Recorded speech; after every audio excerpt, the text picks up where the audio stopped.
Esiet sveicināti!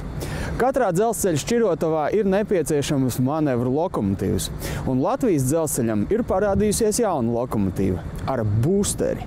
Kā jūs redzat, tā ir vilces vienība, pilnvērtīga ar 6 riteņiem, tāpat kā lokomotīvai, ar vilces elektrodzinējiem, un arī pat pēc svara viņa ir tikpat smaga kā parasta lokomotīva, bet viņai nav dīzeļģeneratoru iekārtas. Un elektrodzinēji dzīvības sulu un spēku ņem no šīs vadošās manevru dīzeļu lokomotīvas. Respektīvi, viens dīzeļdzinējs pabaro 12 elektrodzinējus un 12 riteņus. Tādā veidā mēs varam palielināt taisni saķeres un vilces spēku. Lokomotīvas inženiertehniskie risinājumi un komplektējošās daļas nāk no Čehijas, bet būsters tiek salikts kopā šeit pat Rīgā.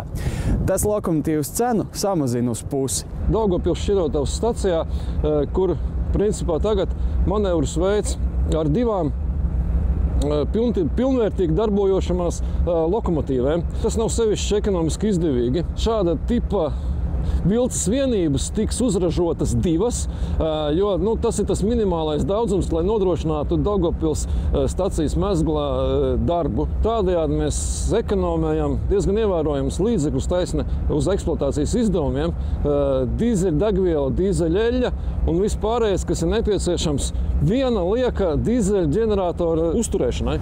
Varētu likties, ka 15% ekonomija nav daudz, bet mēnesī tas ir 2,5 tonnas dīzeļdegvielas.